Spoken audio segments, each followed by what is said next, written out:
look, there's a lot of people want to ask certain questions, and I'm going to ask you them. I ask people if you got questions for Mike, but the big question in everyone's mind is this headline: how Russia's brazen plan to put nukes in space could cripple America, causing a nationwide blackout, grounding military aircraft fleets, and disabling making systems, and just really creating a total chaos. Mike, I guess my first thought is, I think they're already there, aren't they? I mean, hasn't Putin already accomplished this? That's a can of worms.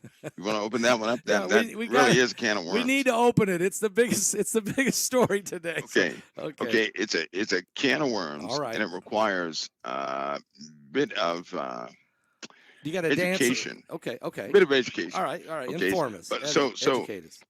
Just to say this, we got to go back. We got to go back. And in fact, let me see something here. We got to go back. I'm going to read something. Okay. Okay. All right. I'm going to read something.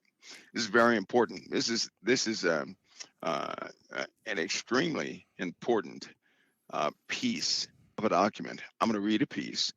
You guys can, everybody can look for the words and go back and find what this document is. I'm not going to mention it on air because if I do that, it may not be available for folks. So here it is. Okay. Considerable interest in the Soviet space program is developing in the West. Western analysts catalog continuous and in-depth Soviet drive to improve its current military space capabilities to develop new ones as technologies breakthroughs are achieved. Well, that's a mouthful, isn't it? Achieved. Right. Achieved. Okay. Achieved. They already achieved it. Okay, but let me go forward. Let me go forward just a little bit. Let me continue. It says, why does the Soviet Union need these military space capabilities? How do they intend to use them? And why does the Soviet authorities steadfastly refuse to acknowledge that they have military interests in outer space? This report will attempt to answer these questions by presenting the Soviet military space doctrine that educates and includes the ultimate Soviet objectives in outer space. At the outset, it's important to note that the Soviet Union has a dynamic and expanding prodigious military space program. And just in case nobody knows, prodigious means very large, powerful, causing surprise. Wow. Right? Okay. They have a prodigious space program. Excuse me. This determination is necessary, of course, because propaganda will have the world believe that the Soviet space program is wholly peaceful in nature, dedicated only to scientific and economic pursuits. In point of fact, however, the exact opposite is true. Amen. The Soviet space program is not only overwhelmingly military in nature. Did you hear that? That's an established fact.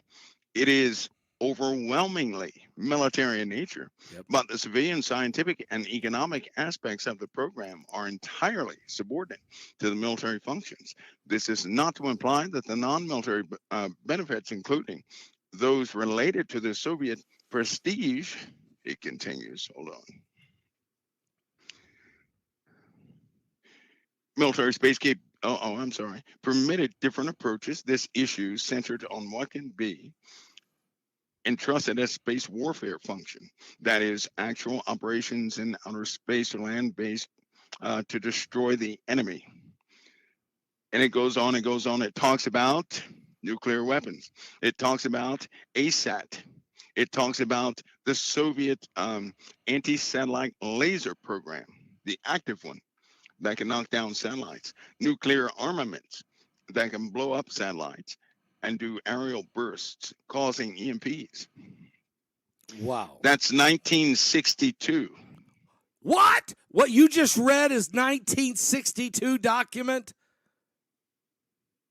So they had a large